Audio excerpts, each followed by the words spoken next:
Bonsoir. On arrive un peu en fin de journée, donc j'espère que vous êtes encore tous bien motivés. Donc nous, avec Stéphanie, on va vous parler des femmes et des femmes dans la tech. En fait, pourquoi aujourd'hui on n'arrive pas à garder les femmes dans la technique? Pourquoi on voudrait les garder? Pourquoi on n'y arrive pas? Voilà, donc on va vous parler de ça pendant 20 minutes. D'abord, on va commencer par se présenter. Je m'appelle Morgane, je travaille chez Soprasteria depuis maintenant 6 ans. Je suis référente technique et engagée dans la communauté Tech Women Up de Soprasteria. Donc, c'est une communauté de femmes pour les femmes tech. Je fais partie de la core team. On va vous en parler un peu plus tard dans la présentation. Mais ce que je peux déjà vous dire, c'est que du coup, c'est à peu près 210 membres, donc tech, femmes, dans tous nos secteurs et dans toute la France. Et bonsoir à tous aussi. Donc moi, du coup, c'est Stéphanie. Je suis à Sopra depuis 9 ans à peu près. J'ai commencé en tant que développeuse COBOL. Le premier qui rigole, je l'éclate. J'ai fait après du tech lead, j'ai été concepteur applicatif. Aujourd'hui, je suis architecte solution. Donc oui, commencer dans le COBOL et finir architecte, c'est possible. Et sur un projet qui fait Java Angular, donc plus rien à voir avec ce que je faisais au début. Alors, on va commencer avec quelques petites questions très rapides. Est-ce que l'un de vous connaît des noms de femmes connues dans le milieu de l'informatique?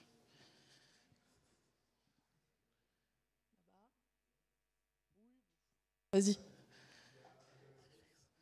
Ok, ouais, Donc, Ada Lovelace. Ouais. Vas-y. Est-ce qu'il y a quelqu'un d'autre qui en a? Vas-y. Ouais, Grace Hopper, donc premier compilateur, premier ordi. Après une photo que vous avez... vas-y, continue sur ta lancée. Ouais, c'était le dernier exemple. Donc, pour ceux qui ne voient pas le nom, c'est la fameuse photo qui est très connue de la femme qui se tient à côté de son code pour la mission Apollo. Donc Margaret Hamilton, qui travaillait à peu près à la même époque d'ailleurs que Catherine Johnson, qui est à l'écran. Deuxième question. En 2017, on a fait une étude sur 5000 contributeurs sur les projets sur GitHub. Et donc, est-ce que vous avez réussi à deviner combien de pourcentage étaient des femmes, ou en tout cas étaient identifiées comme des femmes? Donc, on va le faire un peu à main levée. Est-ce qu'il y en a qui pensent que c'est plus de 40%? Personne n'est très optimiste. Alors, on va dire entre 25 et 40. Quelques mains, ok. Entre 10 et 25. Ça commence à monter. Entre 5 et 10%. Est-ce qu'on en a qui est... Ah ouais.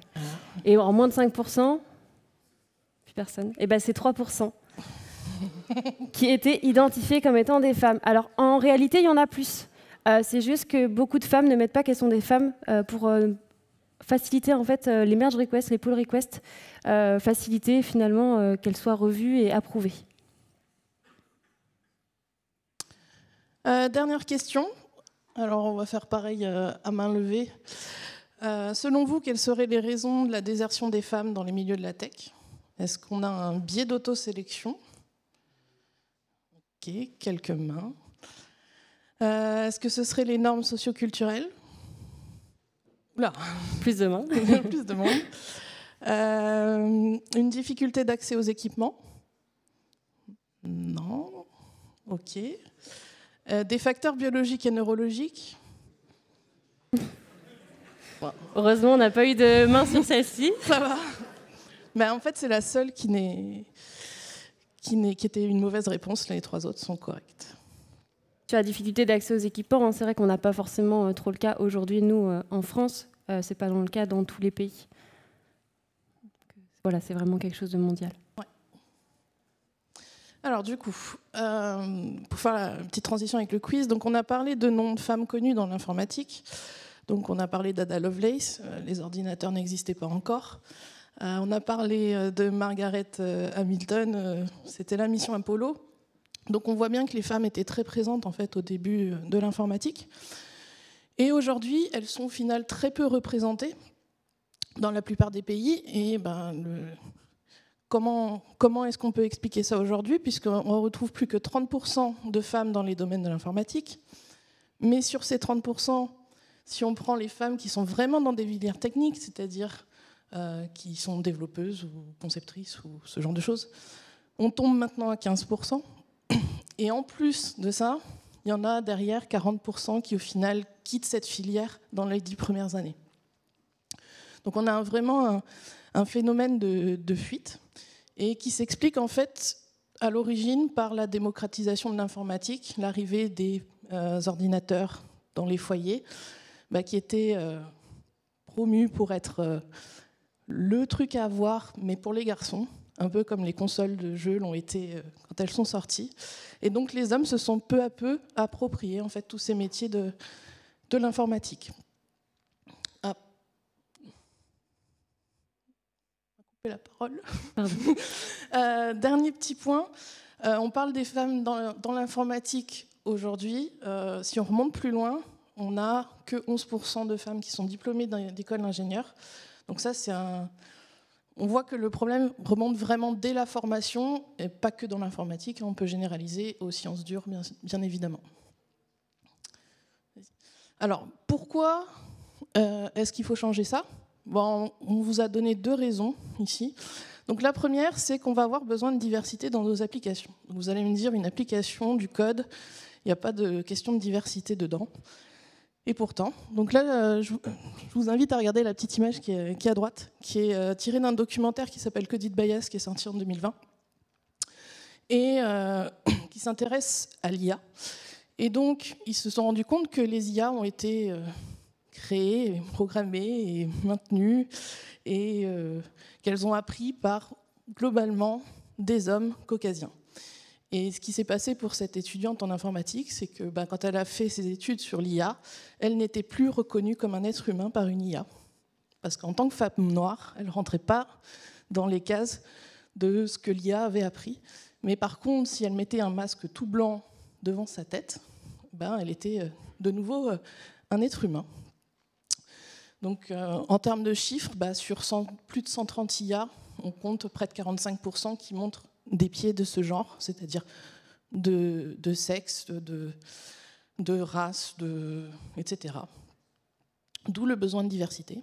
Et puis la deuxième raison, elle est beaucoup plus économique, c'est que si on se projette à 2050 avec 75% des jobs dans le monde qui sont dans l'informatique, s'il n'y a pas plus de femmes, on va avoir un problème assez évident. Du coup, dans notre entreprise, on s'est demandé comment on peut adresser ce problème à l'échelle. Donc, on a commencé par un peu se réunir et à se demander, OK, comment on identifie aujourd'hui nos problèmes. Donc, la première difficulté qu'on a vue, c'est la difficulté d'avoir des rôles modèles. C'est-à-dire qu'aujourd'hui, une femme dans la tech, certaines n'avaient pas du tout de vision d'autres femmes dans la tech qui étaient sur des échelles un peu plus hautes. Elles n'avaient pas forcément le chemin, on va dire, pour y aller, ce qu'on peut appeler aujourd'hui le plafond de verre qu'on peut avoir. On a aussi un sentiment de syndrome de l'imposteur qui est amplifié. Alors le syndrome de l'imposteur, ça ne touche pas que les femmes, ça touche aussi les hommes. Il est quand même amplifié chez les femmes. Pourquoi ? Il y a des études qui ont montré que, par exemple, pour une fiche de poste, une femme va postuler si elle remplit à peu près 90% des critères, alors qu'un homme va simplement avoir besoin de 70%. Donc on voit qu'on se pose quand même, en général, les femmes, plus de questions sur ces choses-là, et on a tendance à ne pas se mettre en valeur, comme on peut le voir dans la petite BD à côté. Et on a aussi aujourd'hui une culture d'entreprise qui est quand même très tournée vers les hommes et qui a tendance à changer, mais on peut encore en retrouver.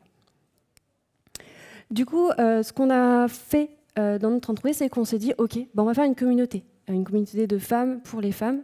On a créé un réseau interne de femmes pour échanger entre elles dans un premier temps. On a réalisé des tables rondes sur plein de sujets, des sujets techniques, des sujets non techniques. On a par exemple réalisé une table ronde sur le retour après la maternité, après une grossesse, sur comment ça s'était passé. Oui, c'est possible. On a aussi partagé des évolutions de carrière des femmes qui étaient là depuis longtemps, qui étaient maintenant architectes, qui étaient responsables, directrices techniques d'une agence, d'un pôle, etc., qui ont pu partager en fait leur parcours et montrer un petit peu que c'était possible et de pouvoir poser des questions entre nous. Donc voilà, ça c'est les deux premières choses qu'on a fait. Donc ensuite, on travaille encore aujourd'hui à identifier un peu les raisons et voir où est-ce qu'on peut agir. Tous les ans, là, donc ça fait 1 an qu'on a fondé cette communauté. Là, on va faire un peu le bilan et on commence à se reposer des questions. Un des gros objectifs qu'on avait aussi, c'était d'améliorer finalement la visibilité des femmes dans la tech. On s'est rendu compte qui en avaient, mais qu'elles n'étaient pas visibles. On a des membres, mais aujourd'hui, on ne les voit pas. On ne les voit pas à des conférences, on ne les voit pas non plus sur des formations, sur des certifications. On a du mal un petit peu. Donc voilà, on travaille un petit peu sur ça. Notamment, on a réalisé une table ronde pour promouvoir un peu les femmes speakeuses à des conférences techniques. Et quand je dis des femmes speakeuses à des conférences techniques, c'est qu'aujourd'hui, on est au DevFest, ça parle technique, oui, ok. Nous, on est speakeuses, oui, ok. Par contre, on ne parle pas technique. C'est-à-dire que, ok, c'est cool, on a des femmes speakeuses, mais ce serait bien qu'on ait aussi des femmes speakeuses qui parlent vraiment de tech, parce qu'elles en sont capables et parce qu'on en a besoin. Donc par exemple pour ça, qu'est-ce qu'on a fait? On a réalisé une table ronde où on s'est dit, écoutez, s'il y en a qui sont intéressés pour faire un petit talk, on fait un brainstorming, on vient vous aider, on vous donne les clés, on vous accompagne. Et par exemple, on a un exemple l'année dernière où on a fait donc un événement interne avec plein de conférences. Donc il faut savoir qu'un an auparavant, on avait 0 femme qui n'avait donné un talk technique sur les sujets. Et on a fait ce brainstorming, on a essayé d'accompagner un petit peu nos tech women et on a eu 40% de femmes qui ont été en fait speakeuses sur ces conférences-là. Donc en fait, on a vu qu'avec des toutes petites actions, on a quand même eu des résultats qui étaient assez importants. Et du coup, donc on est là un peu pour vous parler un petit peu de ce que nous, on a pu mettre en place, mais surtout, qu'est-ce que vous pouvez prendre un petit peu avec vous. La première chose qui est important, c'est de mettre en avant des communautés techniques. Aujourd'hui, donc nous, on a créé un peu la communauté technique dans l'entreprise. C'est pas toujours possible. Et puis on n'a pas forcément besoin d'arriver là. Il faut savoir qu'il y a aussi des communautés techniques qui existent. J'en ai cité ici, on en a cité ici quelques-unes, Women in Tech, Motive-Her, les Duchesses. Il y en a d'autres. Il ne faut pas hésiter à se renseigner, pas hésiter, si vous voyez quelqu'un qui a envie de se renseigner un peu plus sur ces communautés-là, à potentiellement leur donner ces pistes-là ou à regarder autour d'elles. Il y en a.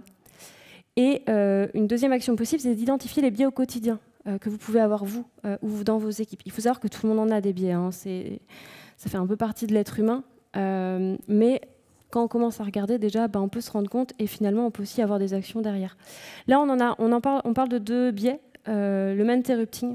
Le man-interrupting, c'est la contraction de man et de interrupting, donc pour homme et interruption. Pour ceux qui ne parlent pas anglais, mais je pense que ça ira. Il faut savoir qu'aujourd'hui, en réunion, il a été montré que les hommes captent 75% du temps de parole et qu'un homme va couper 23% de fois plus la parole à une femme qu'à un autre collègue masculin. Donc le man-interrupting, ça existe. Et malheureusement, on a encore des femmes qui en subissent les conséquences. Qu'est-ce qu'on peut faire quand nous-mêmes, on se fait interrompre?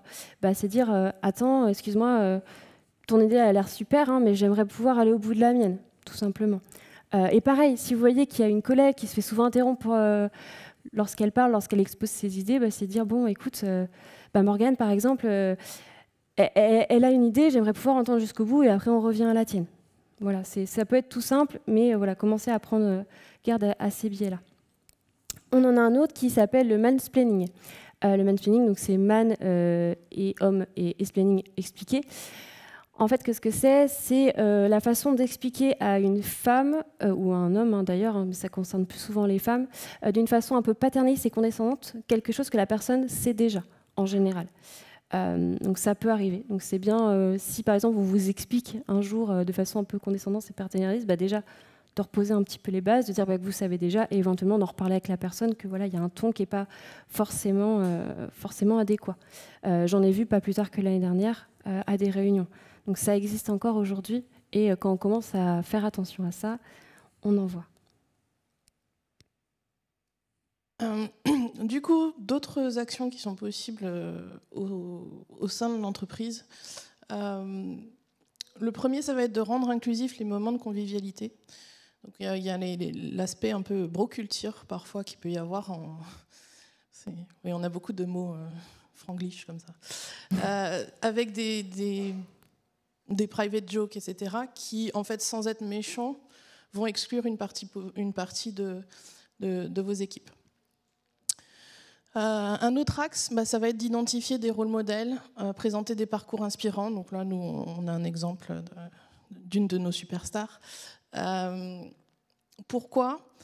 Parce que quand on débute, quand on est junior et qu'on est une femme, souvent on voit aux échelons supérieurs des femmes qui sont dans le fonctionnel, des femmes qui sont dans le management, et très peu qui sont dans la technique, voire pas du tout, suivant sur quel projet on peut être. Et de communiquer sur ce genre de profil, ça permet de laisser l'opportunité aux plus jeunes de se dire « Ah ben moi aussi, en fait, je peux continuer dans cette voie-là sans problème ». Un autre axe, alors là, c'est plus... je suis une fervente défenseuse du fait qu'en fait, en entreprise, c'est déjà trop tard.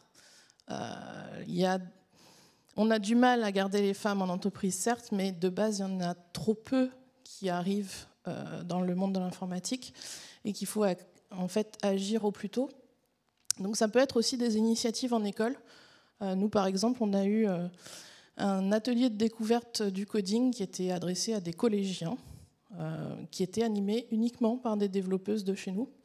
Donc voilà, donner ainsi envie aux plus jeunes de faire de l'informatique ou de manière plus générale de faire des sciences.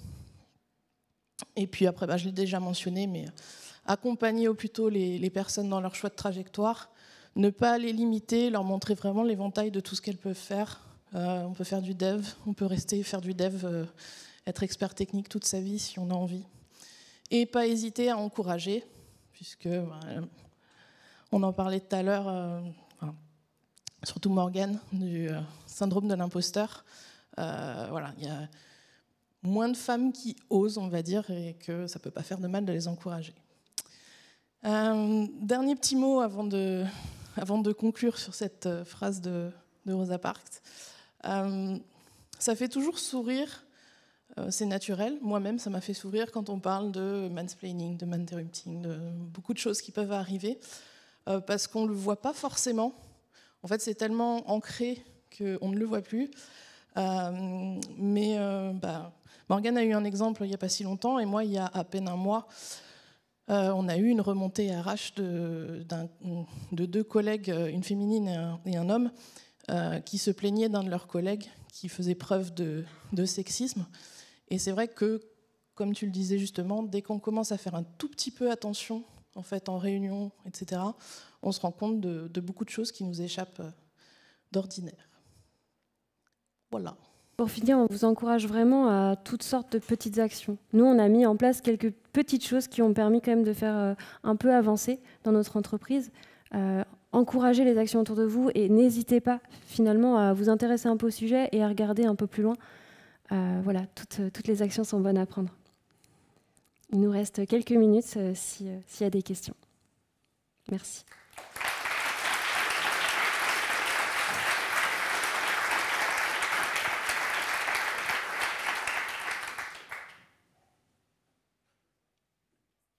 Pas de questions.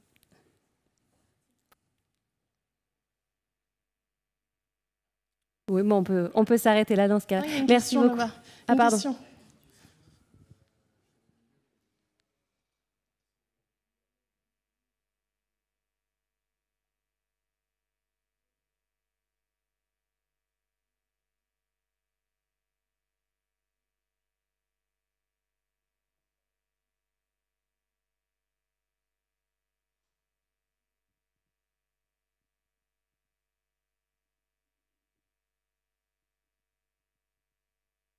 Ok.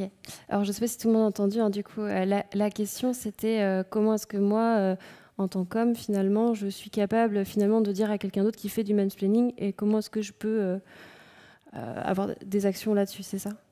Ok. Je pense que forcément, alors dans le cadre de la réunion, ça peut toujours pas forcément être facile, surtout quand il y a beaucoup de monde et ça peut être aussi mal pris. Hein, le but, c'est pas forcément de brusquer les personnes. Moi, le conseil que j'aurais, c'est déjà d'en parler justement avec un acteur RH, s'il y en a un, c'est pas toujours le cas, mais ils sont aussi là aussi des fois pour accompagner. Et ensuite, finalement, d'essayer d'en parler un peu avec la personne en lui donnant aussi son point de vue. J'ai l'impression que en faisant ça, tu l'as fait sentir comme ça, ou etc. Voir un petit peu si la personne, est-ce qu'elle est ouverte à la discussion ou pas. Il y en a qui sont ouverts, d'autres non. C'est vraiment quelque chose qui dépend des personnes. C'est sûr qu'une personne fermée, c'est beaucoup plus difficile à gérer. Et en général, dans ce cas-là, c'est beaucoup plus... j'aurais dit plutôt RH. Je ne sais pas si tu avais d'autres conseils. Une autre solution, ça peut souvent de trouver des exemples pour dire, en fait, elle a déjà travaillé ce sujet, elle connaît ce sujet puisqu'elle a réalisé ça. Essayer en fait d'ancrer le fait que, effectivement, elle a déjà réalisé des choses là-dessus, donc elle les connaît déjà.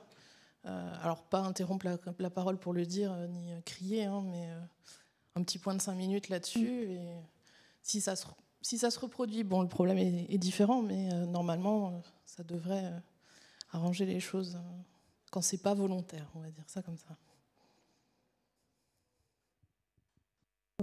Bien, merci à tous.